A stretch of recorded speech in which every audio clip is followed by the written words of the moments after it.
Link was tired, sweaty, and stressed.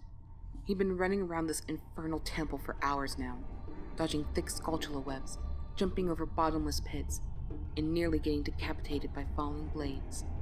He was just about done with this whole stupid temple with its creepy shadows, and doors pretending to be walls, and the need to practically plaster the lens of truth to his face at all times.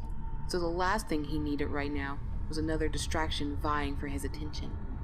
"Watch out!" Navi's shrill voice cried, as he barely managed to catch Astolphos' blade on his shield. "Lure it close to you, and watch its movement carefully. Attack it when it drops its guard." "I know how to fight Astolphos, Navi," Link snarled, smashing his shield into the Astolphos circling around behind him and knocking it off the small platform into the endless abyss below. "There's no need to get huffy," Navi snapped.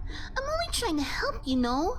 The one remaining Astolphos swung at him with its jagged blade, then jumped backwards before Link could parry. "Well, maybe I don't need your help!" Link hastily wiped his sweaty forehead on his sleeve and attacked the Astolphos again before he could take advantage of his momentary distraction. "I'm doing fine on my own, just like I always do." "Fine then," Navi screeched. "Go stick your big fat head in a hole and die for all I care." And she flew away as fast as her wings could carry her. Link knocked the Astolphos to the ground with a whirl of his sword, then crushed his skull under his heel and kicked the whole thing over the edge for good measure. Sheathing his sword and slinging his shield back over his shoulder, Link took a moment to catch his breath and look around. With Navi gone, the shadows of the dismal temple seemed to press even closer around him, and he could hear the distant shunk, shunk, shunk of the falling blades he dodged to get here. As he drained the last of the milk he brought with him, a small twinge of guilt broke through the anger that still simmered in his heart. He shouldn't have gotten so angry at Navi. She was only trying to help him, as usual. But didn't she know he could take care of himself? Hadn't she watched him fight countless hordes of monsters ordinary people wouldn't even encounter in their worst nightmares? Stalphos were a rupee a dozen these days, especially in the gloomy depths of the Shadow Temple, of all places. He didn't need her nagging him every minute of the day.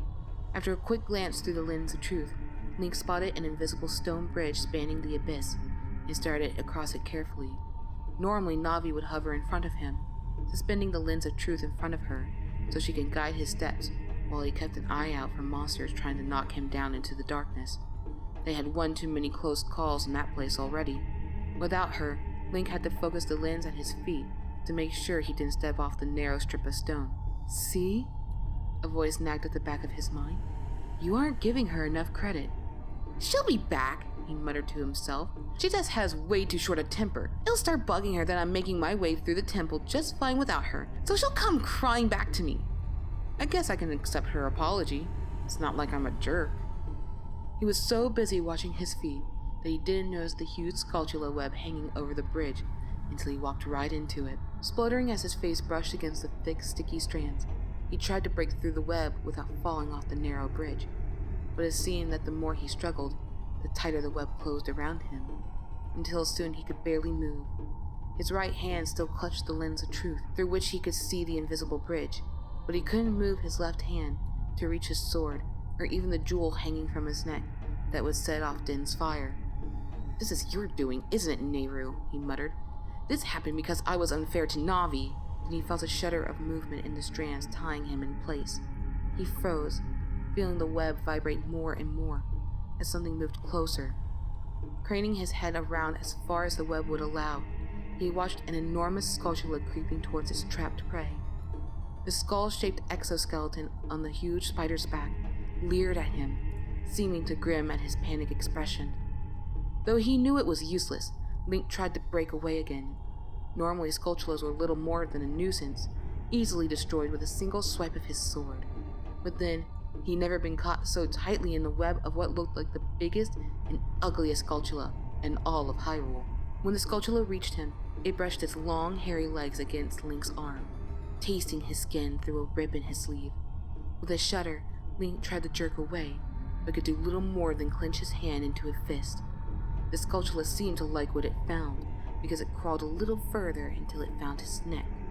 Its pincers clicked in anticipation, then it reared back to stab his soft flesh. "Oh no, you don't!" Before Link realized what was happening, Navi dunked under his tunic and grabbed the chain around his neck, He felt her tiny fingers turn the red gem, and a blast of fire exploded from him in all directions. The flames instantly turned the Skulltula to ash and burned away every last strand of the web. Link dropped onto the bridge and nearly fell off, but he quickly crawled to the end of the bridge and collapsed on his back as soon as he glanced around to make sure there were no enemies nearby. Navi hovered in front of his face, her glow shining even through his closed eyelids. He peeked out at her, grimacing when he saw that her hands were on her hips. I'm sorry, Navi. I was being really stupid. Navi turned away in a huff. Next time, just remember, the almighty hero of time needed my help to kill a single Skulltula. Heat rose into his cheeks. Am I at least forgiven? She tinkled cheekily at him as she pulled the lens of truth from his grip. Forgiven, but never forgotten.